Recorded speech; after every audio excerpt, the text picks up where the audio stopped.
ডাকপিওর চিঠি লিখেছেন রিক্তা ইসলাম মায়া। পর্ব ৩৮। কণ্ঠে আমি তাসনুভা। রিফাত বিছানায় হাত পা মেলে শুয়ে আছে। পায়ের কাছে কালো শুগুলো নিয়ে শুয়ে পড়েছে সে। একটু ক্লান্ত লাগছে, তাই 10 মিনিট রেস্ট নিতে এসেছে। ঢাকা থেকে রিফাতের গ্রামীণ পরিবেশ বেশ ভালো লাগছে। এবার সপরিবারে মারিদের শ্বশুর বাড়িতে এসেছে। রিফাত বেশ এনজয় করছে। দুহাতে মুখের উপরে ফোন ধরে রেখেছে, সবটুকু মনোযোগ ফোনের স্ক্রিনে। সেখানে নেটওয়ার্কের বেশ সমস্যা। ঘরের ভেতরে নেটওয়ার্ক পাওয়াই যায় না। তারপরও রিফাত ফেসবুক স্ক্রল করছে। তনিমা ঘরে ঢুকেছে রিফাত বুঝতে পারেনি। খাটের পাশে দাঁড়িয়ে তনিমা মাথার ঘুমটা একটু টেনে নিল। ঘরের লাইট অফ করে ড্রিম লাইট চালিয়ে রেখেছে তো রিফাত। তনিমা নরম স্বরে রিফাতকে ডেকে বলল, এই ঘরে সুইচ বোর্ড কোথায়? মেয়েলি রিনরিনে গলার স্বর শুনে রিফাত চমকে উঠে ধরফরিয়ে উঠে বসল। হাতের ফোনে ফ্ল্যাশ জ্বালিয়ে তনিমার মুখের আলো ফেলতেই তনিমা নিজের মুখে হাত রেখে আলো বোধ করল। রিফাত হতবাক গলায় বলে, আপনি এখানে? জি, আমি এখানে। প্লিজ আলো সরান, আমার চোখে লাগছে। রিফাত ফোনের আলো ফ্লোরে ফেলে বিচলিত ভঙ্গিতে বলে, আপনি এখানে কেন এসেছেন? কেউ দেখলে কি বলবে? তনিমা নিজের মুখ থেকে হাত সরিয়ে শান্ত স্বরে জবাব দিয়ে বলল, আমার জানা মতে কেউ দেখলে ভালোই বলবে হয়তো। জামাই বউ এক ঘরে থাকা জায়েজ। তাছাড়া আপনার আম্মা আমাকে পাঠিয়েছেন, তাই কেউ দেখলেও কিছু বলবে না। রিফাত এক মুহূর্তের জন্য ভুলে গিয়েছিল সে আর সিঙ্গেল নেই, বিবাহিত পুরুষ। তনিমা আর চাকরি নয়, বউ হয়। রিফাতের বিচলিত ভাব কমে গেল। সে স্বাভাবিক হয়ে বসল, কিন্তু তনিমার হঠাৎ উপস্থিতিতে সে খানিকটা ইতস্তত বোধ করছে। রিফাত বলল, আম্মা আজাইরা মানুষ, আপনাকে এমনি পাঠিয়েছে হয়তো আমার ঘরে। এমনি উনি পাঠায়নি, আমি এসেছি আপনার আম্মাকে বলে। রিফাত তীক্ষ্ণ দৃষ্টিতে তাকিয়ে বলে, কেন এসেছেন? কিছু বলবেন? জি, আমার কিছু কথা আছে আপনার সাথে, তাই এসেছি। কেন, আপনার কোনো কথা নেই আমার সাথে? রিফাত বুঝতে পারল তনিমা তার মুখোমুখি হতে চাচ্ছে, কিন্তু মারিদের শ্বশুরবাড়িতেই যদি রিফাত বলে দেয় তনিমাকে চিঠি সে লিখেনি, মারিক লিখেছে। তাও তো নিশ্চিত নয় মারিক তনিমাকে চিঠি লিখে কিনা, সেটাও বলা যাচ্ছে না। মারিক বলেছে সে অপরিচিতাকে চিঠি লিখেছে, আর তনিমা বলেছে সে মারিককে লিখেছে। এখানে একটা কনফিউজড পরিস্থিতি তৈরি হয়ে আছে। এসব কনফিউশন পরিস্থিতির জটিলতা ভাঙতে হলে হাঙ্গামা সৃষ্টি হবে। এসব হাঙ্গামা মারিদের শ্বশুরবাড়িতে করা যাবে না। আবার তনিমাকেও সে মিথ্যা বলবে না। সে আপাতত তনিমাকে জানিয়ে রাখবে যে সে তনিমার চিঠিওয়ালা নয়। তনিমার চিঠিওয়ালাকে সেটা রিফাত এই মুহূর্তে সঠিক জানে না। তবে সে কার পরিবর্তিতে গিয়েছিল সেই নামটা বলবে ঢাকা ফিরে, এখন না। তখন আপসে তনিমা আর মারিত নিজেদের ঝামেলা মিটিয়ে নেবে, এসবে রিফাত নেই। রিফাত নিজেকে প্রস্তুত করে ভদ্রভাবে বলে, আচ্ছা আপনি বসুন, আমি ঘরে আলো জাগিয়েছি আগে। রিফাত উঠতে চাইলে তনিমা বাধা দিয়ে বলে, আপনার উঠতে হবে না, আমাকে বলুন, আমি ঘরের লাইট জ্বালিয়ে দিচ্ছি। আপনার ডান পাশের একটা সুইচ বোর্ড আছে, দেখুন। রিফাত ফোনের আলো সেদিকে ধরলে তনিমা ঘরের আলো জ্বালায়।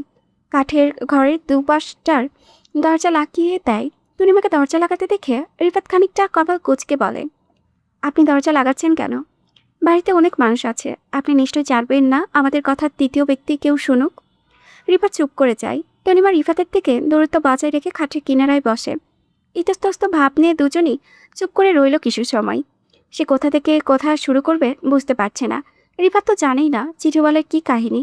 সে আগে কথা শুরু করবে কিভাবে? রিফাতকে চিন্তামুক্ত করে তনিমা কিছু সময় নিয়ে রহস্যে বলে, আপনি আমাকে ইগনোর করছেন কেন? আপনি তো জানেন আমি কে, আমাদের কিভাবে পরিচয় হয়েছিল। হতে পারি আমি আপনার ছাত্রী, কিন্তু এখন আমাদের মাঝে একটা সুন্দর সম্পর্ক আছে। আপনি কোনোভাবে কি বিয়েটা অস্বীকার করতে চাচ্ছেন? সেজন্য আমাকে ইগনোর করছেন? তনিমার প্রথম কথা বলাতে রিফাতের কাছে বিষয়টা সহজ হয় কথা বলতে। দেখুন মিস তনিমা, আপনাকে সরাসরি কিছু কথা বলি, মনোযোগ দিয়ে শুনবেন। আশা করছি আপনি বিষয়গুলো মিউচুয়ালি হ্যান্ডেল করবেন। কারণ আমরা এখন মারিদের শ্বশুরবাড়িতে আছি, তাই হাঙ্গামা করবেন না। কষ্ট লাগলেও বিষয়গুলো আপাতত মনে চেপে রাখবেন। ঢাকা ফিরে আমরা আবার এসব বিষয়ে কথা বলবো, বুঝতে পেরেছেন? রিফাত মূল কথা শুরু করার আগেই তনিমাকে সতর্ক করে দিল রিফাতের কথায় হাঙ্গামা কিংবা কান্নাকাটি না করতে। তনিমা রিফাতের কথায় কপাল কুঁচকে বসে। তনিমা ধরে নিয়েছে রিফাত এখন তনিমাকে বলবে, আমি আপনাকে বউ হিসেবে মানতে পারবো না, আমার অন্য কোথাও সম্পর্ক আছে, হ্যান ত্যান। তনিমা এসব ভেবেই এই ঘরে এসেছে রিফাতের সঙ্গে কথা বলতে। তাই এই মুহূর্তে রিফাত যাই বলুক না কেন তনিমা কান্নাকাটি কিংবা ঝামেলা করবে না, বরং রিফাতের মনোভাব বুঝবে এবং রিফাতকে জানাবে তনিমা কি চায়। রিফাত রয়ে বলতে শুরু করে, আসলে আপনি যাকে মনে করেছেন আমি সে নয়, আমি সম্পূর্ণ বিপরীত একটা মানুষ বলতে পারেন। আপনার সাথে আমার ভুল বোঝাবুঝি থেকে বিয়েটা হয়েছে। আমি আপনাকে প্রেমিক পুরুষ নয়, অন্য কেউ। মিস তনিমা। রিফাতের কথার মানে তখনও বুঝল না তনিমা। রিফাতকে শুধিয়ে তনিমা কপাল কুঁচকে তীক্ষ্ণ দৃষ্টিতে বলে, আপনি কি বলতে চাচ্ছেন সেটা স্পষ্ট ভাষায় বলুন। আমার আপনার কথা বুঝতে সমস্যা হচ্ছে। রিফাত বলে, আমি আপনার চিঠিওয়ালা নামক কোনো পুরুষ নই। আমি আমার জীবনে কাউকে আধখানা চিঠিই লিখিনি। সেখানে চিঠিতে কিভাবে প্রেম করব, আমি আসলে অন্য কারো জায়গায় আপনার সাথে দেখা করতে গিয়েছিলাম, কিন্তু ভুলবশত পুলিশের ঝামেলায় পড়ে আমাদের বিয়ে হয়ে যায়। বাকিটা তো আপনি নিজেই জানেন। তো আপনি কার পরিবর্তিতে গিয়েছিলেন? চিঠিওয়ালা তাহলে কে ছিল? আমি কার পরিবর্তিতে গিয়েছিলাম আর আপনার চিঠিওয়ালা কে ছিল তা আমি এই মুহূর্তে বলতে পারবো না। আপনার চিঠিওয়ালা আসলে কে ছিল সেটা আমি নিজেও জানি না। তবে আমি কার পরিবর্তে সেদিন আপনার সাথে দেখা করতে গিয়েছিলাম সেটা আমি আপনাকে ঢাকা ফিরেই জানাবো। তনিমা তীক্ষ্ণ গলায় প্রশ্ন করে বলে, কেন? এখন জানালে কি সমস্যা? সমস্যা আসে বলেই তো বলছি না, পরে বলবো। একটু ধৈর্য ধরুন, সময়ের সাথে সাথে সবটা জানতে পারবেন। তো এখন আপনার পরবর্তী পদক্ষেপ কি হবে? কি করতে চান? আমাকে ডিভোর্স দিতে চান? ডিভোর্সের কথাটা এত সহজভাবে তনিমা বলে দিবে রিফাত সেটা ভাবেনি। তনিমাকে সম্মতি দিয়ে রিফাত বলে, জি, তবে আপাতত কিছুদিন সময় যাক। তারপর আমি দুই পরিবারের সঙ্গে কথা বলে আপনাকে ডিভোর্স লেটার পাঠাবো। তনিমা যারা জানতো রিফাত এসব কথাই বলবে ওকে, এই জন্যই তনিমা রিফাতের পরবর্তী পদক্ষেপের কথা জানতে চাইল। আর রিফাত সরল মনে সবটা জানিয়েও দিল তনিমাকে। রিফাত জানে না তনিমার মনে কি চলছে, জানার কথাও না। তনিমাকে রিফাত ছাত্রী হিসেবে 2 বছর ধরে চেনে, অথচ ওদের কথা বলার একান্ত সময় এই প্রথম। কলেজে ও ক্লাসের বাইরে ওদের কখনো কথা হয়নি। একটা মানুষকে আপনি কাছ থেকে না জানলে কখনোই বুঝতে পারবেন না সে মানুষটি কেমন।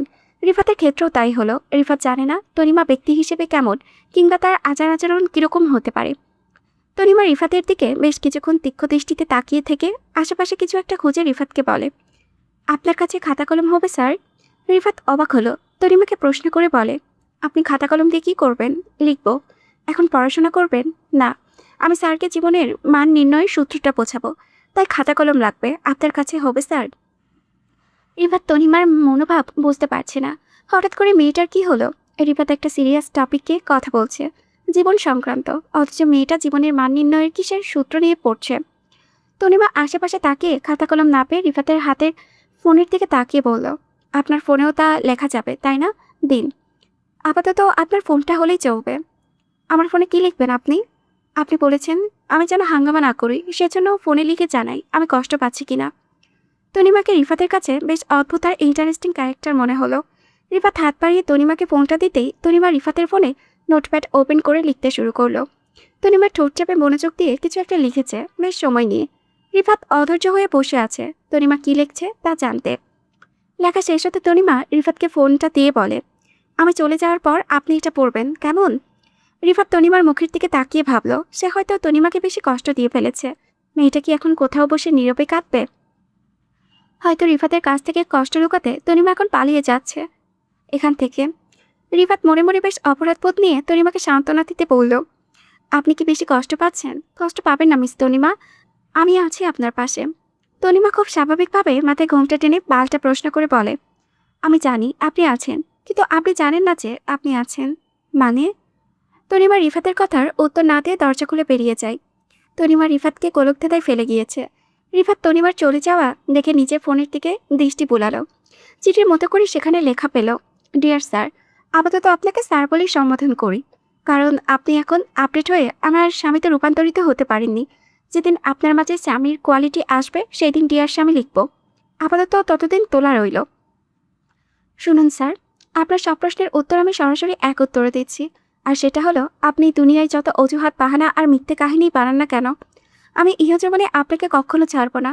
ওই যে একটু আগে বললেন না কিছুদিন পর আমাকে ডিভোর্স লেটার পাঠাবেন, আমাকে ডিভোর্স দেবেন, সেটাও আপনার দুঃস্বপ্ন। আপনি ডিভোর্স লেটার পাঠালে আমি আপনার বাড়িতে রুমে গিয়ে আত্মহত্যা করব। মরার আগে সবাইকে একটা করে চিঠি লিখে যাবো যে আমার মৃত্যুর জন্য আপনি দায়ী। তাই বলছি আপনার ব্যাচেলার লাইফে যতগুলো গার্লফ্রেন্ড ছিল সবাইকে টাটা বাই বাই করে আমার কাছে ফিরে আসুন, কারণ আপনাকে নিয়ে সংসার করার স্বপ্ন অলরেডি আমি মনস্থ করে ফেলেছি। তাই আপনিও ডানে বামে না তাকিয়ে শুধু আমাকে নিয়েই ভাবুন। আপনি একটু আগে আমাকে যে কাহিনীটা শোনালেন যে আপনি আমার চিঠিওয়ালা নন, অন্য কেউ, তাহলে বলি আমার তাতেও চলবে, কিন্তু ডিভোর্স চলবে না। তাই এসব চিন্তা ভাবনা বাদ দিয়ে আমাকে নিয়ে ভাবুন, এতেই আপনার মঙ্গল। ইতি অবাধ্য বউ। তনিমার চিঠি পড়ে রিফাত থমকে বসল।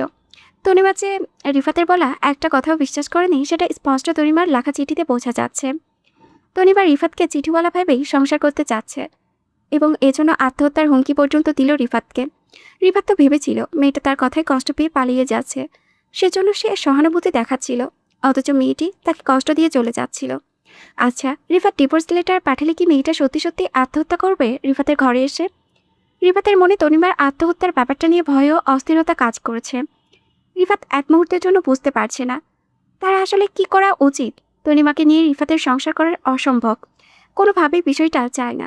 কিন্তু এই কথাটা রিফাত তনিমাকে কিভাবে বোঝাবে? হইচইয়ের মধ্যে মারিত এবং নূরজাহানের বিয়েটা সম্পূর্ণ হলো। বেলা 5:45। মারিত শক্ত কাঠ হয়ে বোবার মতো বসে রইল। যে বিয়েতে মারিত সবচেয়ে বেশি আগ্রহ দেখাচ্ছিল সেই বিয়েতে মারিতের ক্ষোভ প্রকাশ পাচ্ছে। সাহেব যখন বারবার মারিতকে কবুল বলতে বলেছিল তখন মারিত বেশ সময় নিয়ে কবুল বলে, অথচ প্রথমবার নূরজাহানকে বিয়ে করতে কবুল বলার সময় মারিত 1 সেকেন্ডের সময় নেয়নি। তাহলে এবার কি হয়েছে মারিতের? বিয়ের জন্য মারিত সাদা পাঞ্জাবি পাজামা পরেছিল দুপুরে। দুই পরিবারের প্রত্যেকটা মানুষ মারিতের বিয়ের জন্য সেজেগুজে হইচই করছে। মারিতের বিয়ের কিছুক্ষণ আগেই হাসান ও আলিহা দুজন মিলে মারিতকে অবগত করে নূরজাহানের প্রথম বিয়ের ব্যাপারটি। আলিহার ছেলের সঙ্গে নূরজাহানের ফোনে বিয়ে, মানিক সদা করে উৎপাত, তারপর আলিহার স্বামীর মৃত্যু, অবশেষে দুজনের তালাক, সবটাই জানানো হয় মারিককে। নূরজাহানের বিয়ে মারিতের জীবনে আসার আগেই হয়েছিল। তাহলে নূরজাহান কেন একটি বারের জন্য এত বড় কথাটা মারিতের সঙ্গে শেয়ার করলো না? নিজের পরিচয়, নাম ধাম, ঠিকানা, এমনকি বিয়েটা পর্যন্ত লুকালো কেন অপরিচিতা? মারিতকে নূরজাহানের বিয়ে সত্যটা জানলে কি মারিত মেনে নিত না? এত মিথ্যার আশ্রয় কেন? এত ছলনা করে অপরিচিতা কি পেয়েছে? দিনের পর দিন মারিতকে শুধু মিথ্যা আর ছলনা করেই গিয়েছে, ভালোবাসার নাম করে। আর মারিত ভালোবেসে বোকার মতো বিশ্বাস করে গিয়েছে। এর হিসাব মারিত নূরজাহানের থেকে নেবে। মারিতের রাগে ক্ষোভে সবকিছু শেষ করে দিতে ইচ্ছে করছে। দাঁত কামড়ে কোনো রকমে নিজেকে কন্ট্রোল করেছে। তখন হাসান ও আলিহার কথাগুলো শুনে মারিত তাৎক্ষণিক কোনো উত্তর দিতে পারল না। সবকিছু শুনে কেমন যেন বোকা বনে গেছে যায়। সে সেখান থেকে চলে আসে, শুধু বিয়ের আসনে বসে পড়ে। মারিতকে বিয়ের আসনে বসতে দেখে স্বস্তির নিঃশ্বাস পেলেন হাসান ও আলিহা। মূলত এই কথাটা মারিতকে জানানোর জন্য হাসান কৌশল করে বিয়েটা একদিন পিছিয়েছিলেন। সত্যটা জানার পর যদি মারিত নূরজাহানকে বিয়ে করতে বেঁকে বসত তাহলে হাসান এখানে বাধা দিতেন না। কিন্তু হাসানের বিশ্বাস অর্জন করে মারিত গিয়ে সরাসরি বিয়ের পিঁড়িতে বসে পড়ে। বিয়ের হইচড়ের মাঝে সবাই আনন্দ করছে, কিন্তু মারিত মাথা নিচু করে নিজের ঘরে বসে আছে। রিফাত, রাদিল, সুখ, মকবুল, খালিদ, মাহবুব সবাই একে একে মারিতের কাছে এসেছে নূরজাহানের সঙ্গে গিয়ে বসতে। সবাই দুজনের বিয়ের ছবি তুলবে এবং বিয়ের বিভিন্ন নিয়ম পালন করবে। মারিত এতে কোনো নিয়মেই রাজি হলো না। সে নিশ্চুপ হয়ে বসে থাকে রাত 9টা পর্যন্ত। হঠাৎ কি মনে করে মারিত উঠে গেল নূরজাহানের ঘরে। নূরজাহান লাল বেনারসি শাড়ি পরে বসেছে, নিশ্চুপ বসেছিল। নূরজাহানকে ঘরে সবাই বসে। মারিত নূরজাহানের ঘরে ঢুকে সবাইকে আদেশ করলো চলে যেতে। সে নূরজাহানের সঙ্গে কথা বলবে। বাড়ি বড়রা হইচই করে নূরজাহানের ঘরে সবাইকে ডেকে নিয়ে গেল মারিতকে নূরজাহানের সঙ্গে কথা বলার সুযোগ করে দিয়ে। সবাই বেরিয়ে যেতে মারিত ঠাস করে দুপাটের কাঠের দরজাটা লাগালো। নূরজাহান মারিতের দরজা লাগানো দেখে সে বিছানায় ছেড়ে গিয়ে দাঁড়ালো উঠে, ওর পড়ার টেবিলের সঙ্গে মিশে। নূরজাহানের মাথার ঘোমটাটা টেনেছিল। মারিত শব্দ করে দরজা লাগিয়ে তাৎক্ষণিক তেড়ে গেল নূরজাহানের দিকে। নূরজাহানের গলা চেপে ধরে ফাঁস দিয়ে রাগে তিল মিলিয়ে বলে, আপনি আমার সাথে এত প্রতারণা কেন করলেন? এত মিথ্যা, এত ছলনা কেন? আমি তো আপনার কাছে ভালোবাসার দাবি নিয়ে যাইনি। তাহলে কেন আপনি ঝড়ের মতো এসে আমার জীবনটা তছনছ করে দিয়ে চলে গেলেন? এটা কি করে শান্তি পেলেন? এটা করে কি শান্তি পেলেন বলুন? কি সুখ পেয়েছেন আমাকে ঠকিয়ে? নূরজাহানের মাথার ঘোমটাটা পড়ে গিয়েছে। মারিত গলা চেপে ধরার সাথে সাথেই নূরজাহানের নিঃশ্বাস আটকে আসছে। নূরজাহান মারিতের হাত ছাড়াতে ছটফট করে কাশতে কাশতে বলল, আমি ব্যথা পাচ্ছি মারিত সাহেব, নিঃশ্বাস নিতে পারছি না, প্লিজ আমাকে ছাড়ুন। নূরজাহান বলেছে ওর গলা ছাড়তে, কিন্তু মারিত তাতেও তেলে বেগুনে জ্বলে উঠে বলে, ছেড়ে দেব? ছেড়ে রেখেছিলাম বলেই তো আমাকে বারবার ঠকাতে পেরেছেন। এত মিথ্যার আশ্রয় কেন নূরজাহান? কেন আমাকে নিয়ে এত খেলছেন? নূরজাহানের গায়ে জোরে দুহাতে মারিতের বুকে ধাক্কা দিয়ে নিজের থেকে দূরে সরিয়ে রাগে ফুসফুসে বলে, বিয়ে হতে না হতে গুন্ডামি শুরু করে দিয়েছেন? এটাই আপনার আসল রূপ না? আর আপনার আসল রূপ কোনটা অপরিচিতা? মিথ্যা ভালোবাসা দেখিয়ে কেন আমাকে না বলে হারিয়ে গেলেন? কি অপরাধ ছিল আমার, যার শাস্তি আপনি আমাকে তিলে তিলে দিলেন? একটা বছর কি আপনার কাছে কম ছিল? কেন এত ছলনা করলেন আমার সাথে? নূরজাহানের হৃৎপিণ্ড কেঁপে ওঠে মারিতের কণ্ঠে অপরিচিতা ডাক শুনে। নূরজাহানের রাগী বাঘিনী মুখটা তাৎক্ষণিক স্তব্ধতায় থমকে গেল। দু চোখে ধরধর করে অশ্রু ঝরল। নূরজাহানের কণ্ঠ কাঁপছে মারিদকে পাল্টা প্রশ্ন করতে। নূরজাহান যেন দাঁড়িয়ে থাকার শক্তি হারিয়ে ফেলেছে এক মুহূর্তের জন্য। কে হারিয়ে পড়িয়ে যেতে নিলে পেছনের টেবিলটা আঁকড়ে ধরে নূরজাহান দাঁড়ায়। অতীত বর্তমানে সে এমনভাবে প্রশ্নবিদ্ধ করবে তা নূরজাহান তো স্বপ্নেও ভাবেনি। নূরজাহানের মাথায় যেন আকাশ ভেঙে পড়েছে। নূরজাহান শুকনো ঢোক গিলে গলা ভেজাতে চাইল, কিন্তু তৃষ্ণার্ত গলা সেই কখন শুকিয়ে কাঠ হয়ে গিয়েছে। নূরজাহান কোনো রকমে কম্পিত স্বরে একটু করে মারিদকে বলতে চাইল, আপনি আপনি কে? বেঈমান রূপ আপনার মতোই হয় অপরিচিতা। বাহিরটা সুন্দর, কিন্তু ভেতরটা নোংরা কুষ্ঠিত কুলসিত। দ্বিতীয়বারের মতো মারিদের কণ্ঠে অপরিচিতা ডাক শুনে নূরজাহান পুপিয়ে কেঁদে উঠে বলে, আপনি আপনি আমার ব্যবসায়ী সাহেব? নূরজাহানের কণ্ঠে ব্যবসায়ী সাহেব ডাক শুনে মারিদ তাৎক্ষণিক বিছানার ওপর থেকে চা মিষ্টির প্লেটটা ছুঁড়ে ফেলে দিল। নূরজাহান শব্দ করে কেঁদে ওঠে। হিংস্র রাগে ফুঁসতে মারিদ আঙ্গুল তুলে নূরজাহানকে শাসিয়ে বলে, আমি আপনার কেউ না, আপনি একটা বেঈমান প্রতারক। আমার হবেন বলেও অন্য কারো হয়ে গেলেন। নূরজাহান তাৎক্ষণিক দৌড়ে এসে মারিদকে চাপটে জড়িয়ে ধরতে গেলে মারিদ তাৎক্ষণিক নূরজাহানকে ছিটকে দূরে সরিয়ে দেয়। নূরজাহান শব্দ করে কাঁদছে আর দু হাত মেলে বারবার মারিদকে জড়িয়ে ধরতে চাইছে, আর মুখে বলি আওড়াচ্ছে, আপনি শুধু আমার, আপনি শুধু আমার, আর কারো না। নূরজাহান যতবার মারিদকে জড়িয়ে ধরতে এসেছে মারিদও ততবার নূরজাহানকে ধাক্কা দিয়ে সরিয়ে দিচ্ছে। নূরজাহান যেন পাগল দিশারা হয়ে গিয়েছে মারিদের পরিচয় পেয়ে। মারিদ নিজের রাগিয়ে ক্ষোভে নূরজাহানের পাগলামি উপেক্ষা করে ঘর ছেড়ে বেরোতে চায়। নূরজাহানকে ধাক্কা দিয়ে ফ্লোরে ফেলে মারিদ দরজা খুলে বেরিয়ে যেতে চায়।